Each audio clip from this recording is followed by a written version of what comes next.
Had a class in the book of James several years ago, and their assignment was to read the book of James until it swam around in their head like a fish. And so I'm just going to keep going back to chapter 12, the first couple of verses, and reminding us what's going on here. This is God's relationship with Abraham that we're talking about. God has chosen Abraham out of all the possible candidates in all the world to be the carrier of the seed that would eventually bring Messiah into the world. And God is on Abraham's side. And we noticed that particularly last week, and we'll talk about that a little bit more here in a minute. But let's remind ourselves, beginning in chapter 12, verse 1. The Lord had said to Abram, "Leave your country and your people and your father's household, and go to the land I will show you. I will make you into a great nation. I will bless you. I will make your name great, and you will be a blessing. I will bless those who bless you, and whoever curses you, I will curse. And all people on earth will be blessed through you." Now that's God's promise to Abraham. It doesn't waver. It doesn't move. It's always the same. Last week, we ran into Pharaoh, and Abraham gave Sarah, his wife, to Pharaoh because he was afraid that if he didn't give her up and call him his sister, that they would kill him and take her anyway. So his fearfulness ended up with Sarah being in the household of Pharaoh, and horrible things began to happen to Pharaoh and his household because that was not God's plan for Sarah. She was not supposed to be there, and God brought her back up out of Pharaoh's house. And Abraham, in the meantime, was given all kinds of nice things for his sister's sake. And when he was kicked out and when she was kicked out, they left with a lot of good things. So God's promise to Abraham stands. Those who bless you, I will bless. Those that curse you, I will curse. Well, tonight we're going to get into two guys who are on kind of the opposite end of this prophecy, of this promise. We looked at somebody who was in the curse category last week. Tonight we're going to look at two individuals who are in the blessing category. So we're going to start in chapter 13 and verse 1. Chapter 13, verse 1. Abram went up from Egypt to the Negev with his wife and everything that he had, and Lot went with him. Abraham had become very wealthy in livestock as well as in silver and gold. From the Negev he went from place to place until he came to Bethel, to the place between Bethel and Ai, where his tent had been earlier, and where he had first built an altar. And there Abram called on the name of the Lord. Now Lot, who was moving about with Abram, also had flocks and herds and tents, but the land could not support them while they stayed together, for their possessions were so great that they were not able to stay together. Quarreling arose among Abram's herdsmen and the herdsmen of Lot. The Canaanites and Perizzites were also living in the land at that time. So Abram said to Lot, "Let's not have anything causing quarreling between you and me, or between your herdsmen and mine. We are brothers. Is not the whole land before you? Let's part company. And if you go to the left, I'll go to the right. If you go to the right, I'll go to the left." When Abraham left Haran, he took his nephew with him. Right?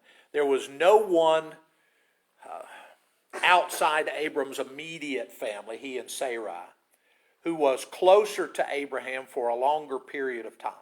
Right? He is as close to Abraham as anybody could be. Was he a blessing to Abraham? Evidently.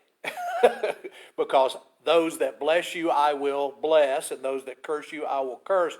What's Lot got going for him now? He's filthy rich, right? How did he get that way? Was it just because Lot was Lot? He was good herdsman, smart guy? No, he was the nephew of Abraham. And as God is blessing Abraham, there's a filter, and it's filtering down to Lot. So Lot is becoming more and more wealthy, while Abraham is becoming more and more wealthy. And as long as Lot is a blessing to Abraham, then God's blessing to Abraham is going to filter down to Lot. The problem is not that they don't get along. The The problem is not that there is a dissension in the family. The problem is they're too rich. Wouldn't you like to have such a problem? Right? That's just about as difficult as it could be. I don't know how many of you remember the musical, which eventually became a movie called, oh good grief, Fiddler on the Roof, right? In one of the scenes, Tevye, the father, is talking to one of his future sons-in-law, and the son-in-law is kind of a communist, and he's basically trying to convince Tevye that money is a bad thing. And he says, Tevye, riches are a curse from God. And he says, may he curse me with it, and may I never recover. So, Abraham and Lot are filthy rich, and may they never recover, right? So, but they can't stay together. They're going to have to separate. And Lot chooses to go to the area that is in the Jordan River Valley, down near what we now call the Dead Sea. In those days, it was absolutely beautiful. This was before God rained hellfire and brimstone on the cities of the plain. So he decides that that's where he would like to be, and he takes all of his stuff and he moves over towards Sodom. The King James, I think, has the best rendition, or the best way of putting it. He pitched his tent toward Sodom, right? So he's facing in that direction, and it's going to cause him problems later on in his life. But he and Abraham have a parting of the ways. And to skip down to verse 14, the Lord said to Abram after Lot parted from him, lift up your eyes from where you are. Look to the north and to the south, to the east and to the west. All the land that you see, I will give to you and your offspring forever. I will make your offspring like the dust of the earth, so that if anyone could count the dust, then your offspring would also be counted. Go and walk through the length and the breadth of the land, for I am giving it to you. So Abram moved his tents and went to live near the great trees of Mamre at Hebron, and there he built an altar to the Lord. And you almost want to insert the word another, right? Everywhere he goes, he builds another altar to the Lord. There's always worship going on in Abram's camp. He's always worshiping God. Well, God is blessing him tremendously. He continues to gain more animals, more servants. We'll run into some of his servants here in just a minute. He has a tremendous presence in the land, but he does not own any of it. He is still a sojourner. He's still a wayfaring stranger, if you will, in that land. So now we have Lot, who's living over towards Sodom and Gomorrah and the cities of the plains. And we have Abraham, who's living over toward Hebron. And things are going quite nicely, thank you. But there are some kings in the area who have formed a coalition. And through that coalition, they have been able to conquer just about everybody in the area. And so for several years, the other kings have been paying tribute. And I don't know how things work these days. In the United States, things are kind of the opposite of the way they were in the old days. In World War II, we went and defeated Germany and France. We came home, and what did we do? We sent money to Germany and France, right? We helped rebuild the infrastructure of those countries. In those days, when they came in and conquered you, they took all of your stuff, and then they said, and we want for you to give us payments from anything and everything that you have. So the cities of the plains, Sodom and Gomorrah and Zoar and those places, had been paying tribute to these guys for years. And the kings decided that they weren't going to pay tribute anymore.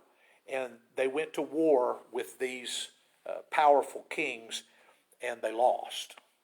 And in losing, they lost Lot and his family. Let's go down to chapter 14 and verse 8. The king of Sodom, the king of Gomorrah, the king of Admah, the king of Zeboyim, and the king of Bela, that is Zoar, marched out and drew up their battle lines in the valley of Siddim against Chedorlaomer, king of Elam, Tidal, king of Goyim, Amraphel, the king of Shinar, Arioch, the king of Elasar, 4 kings against 5 kings. Now the valley of Siddim was full of tar pits, and when the kings of Sodom and Gomorrah fled, some of their men fell into them, and the rest fled into the hills. The 4 kings seized all the goods of Sodom and Gomorrah, all of their food, and then they went away. They also carried off Abram's nephew Lot and his possessions, since he was living in Sodom. Now, how well did these kings do when they sacked Sodom and Gomorrah? Well, if we're just counting Lot, they did really, really well, because Lot was filthy rich, and they took him and all of his stuff back to their kingdoms. And you can just imagine these kings dividing things up, right? They're a coalition. Whatever they win as a group, and then they're just divvying up the spoils. Sodom has been defeated. Gomorrah has been defeated. Who's going to be the champion to take care of Lot? Well, Lot is a blessing to Abraham, right? So Abraham is going to take care of business. So keep going. One who had escaped came and reported this to Abram the Hebrew. Abram was living near the great trees of Mamre. The Amorite, a brother of Eshcol and Anar, all of whom were allied with Abram. When Abram heard that his relative had been taken captive, he called out the 318 trained men born in his household and went in pursuit as far as Dan. And I can't let that go without a comment. The guy had 318 members in his militia in his house, right? You didn't want to mess with Abraham. I don't care what kingdom you represent or how big and how bad you are, and if you've whooped Sodom and you've whooped Gomorrah, he's got a 318-member militia at his house. So he brings those guys out, and they go in pursuit along with Eshcol and Aner.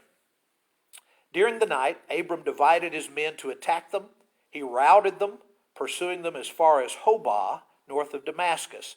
He recovered all of the goods and brought back his relative Lot and his possessions, together with the women and the other people. So what the kings of Sodom and Gomorrah could not get done, Abraham gets done. And as he defeats those kings, how much of the stuff did he get back? That's a lovely word, isn't it? All.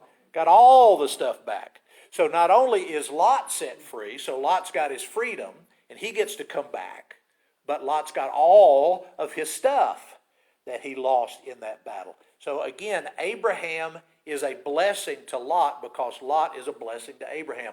All those who bless you, I will bless. All those who curse you, I will curse. These guys who took Lot didn't know about that promise, but they found out. Right? They may not have ever known what it was that caused this one guy to bring his 318 trained men and rout them, but they got what God gave them. And again, this is about God's business in the life of Abraham. So that's Lot, right? We've got one guy who, as a blessing to Abraham, is blessed by God. The second one is more of an enigma. We just meet him in this passage. He comes in Genesis 14. He's not mentioned again until kind of an offhanded comment in the book of Psalms, and then he has quite a bit of time dedicated to him in the New Testament book of Hebrews. But we're going to meet a guy named Melchizedek. And Melchizedek, like I said, he's an enigma. He's a very strange happening in the Old Testament. He just kind of shows up in the dialogue. So let's keep reading. After Abraham returned from defeating Chedorlaomer and the kings allied with him, the king of Sodom came out to meet him in the valley of Sheva, that is the king's valley. Melchizedek, king of Salem, brought out bread and wine. He was priest of God Most High, and he blessed Abram, saying, "Blessed be Abram by God Most High, creator of heaven and earth, and blessed be God Most High, who delivered your enemies into your hands." And then Abram gave him a tenth of everything. Now, in a minute, you'll find out what a tenth of everything means. This is not a tenth of all the stuff he just won in battle. This is Abram's stuff. Gave him a tenth of everything. Now, Who is this Melchizedek? Well, he's identified here as the king of Salem. He's identified as the priest of the Most High God. And he just shows up. Now, Salem is the hill where eventually we will call it Jerusalem. Okay? Jerusalem. He is from the city that will eventually be the place where the temple sits. But where did he come from?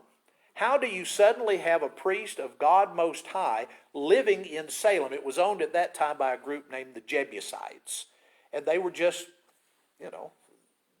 they had been there evidently for quite a long time. By the time the Exodus comes and we fight, the Jebusites are still there. Eventually, David and his men oust the Jebusites and take the area that becomes Jerusalem. But Salem means peace. Jerusalem means the city of peace. So he comes from the place of peace, and he offers a blessing to Abraham, and Abraham in turn gives him a tenth of everything. And he's just this enigma. He just shows up. The Hebrew writer loves Melchizedek because he is an example of a priest who has no beginning and no end. His priesthood just stands on its own. You don't need the tribe of Levi. You don't need Aaron. You don't need any of those things that the Old Testament priesthood was based on. You just got one guy. So the Hebrew writer says Jesus is a priest forever in the order of Melchizedek. But we know so little about Melchizedek. He just shows up. But he is a blessing to Abraham, and through Abraham, God gives a great blessing to Melchizedek. So it's a very interesting little interlude, a very interesting meeting that the two of them have. But there's a mutual blessing. And again, I would encourage you to read, starting at about Hebrews 5 on through chapter 9. There's just a whole lot of discussion back and forth about Melchizedek and his priesthood. So the king of Sodom said to Abram, "Give me the people, but keep the goods for yourself." Abram said to the king of Sodom, "I've raised my hand to the Lord God Most High, creator of heaven and earth, and have taken on oath that I will accept nothing belonging to you, not even a thread or the thong of a sandal, so that you will never be able to say, 'I made Abram rich.' I will accept nothing but what my men have eaten and the share that belongs to the men who went with me to Aner, Eshcol, and Mamre. They can have their share." Now, when you're uber rich, it's easier to say, well, no, that's fine. I don't need anything. But Abraham doesn't just say, oh, that's fine, I don't need anything. Abraham says, oh, that's fine, God gives me everything that I need. You are not ever going to get to say about Abraham, well, Abraham came and helped us out, and as a result, I gave him a lot of goods. And so Abraham's rich because, I kind of made him rich. Abraham said, not in your life. God made me rich, and I'm going to always honor God with my wealth and not you. And so the king of Sodom has to kind of step aside. But back up. It says that Abram gave Melchizedek a tenth of everything. Abraham did not take anything from the battle. A tenth of what? A tenth of what God had given to Abraham. So Abraham honors Melchizedek with God's stuff, not with Sodom stuff. Isn't that beautiful? Abraham's, what a guy. I mean, in one chapter, he's given his wife away. And in the next chapter, he's saying, I trust God and I'll only honor God. So you can't do anything for me because I'm already taken care of by the Most High God. So there's just a wonderful transition between chapter 13 and chapter 14 in what Abraham is doing and how he's doing it. Okay? And from here, he won't always get it right. He'll make mistakes. He'll get scared. He'll make wrong turns. But Abraham is God's man. And he's going to be faithful. And because Abraham is constantly faithful to God, God is constantly faithful to Abraham. And those that bless him will be blessed, and those that curse him will be cursed. And it will stay that way throughout our understanding or throughout our study of the life of Abraham.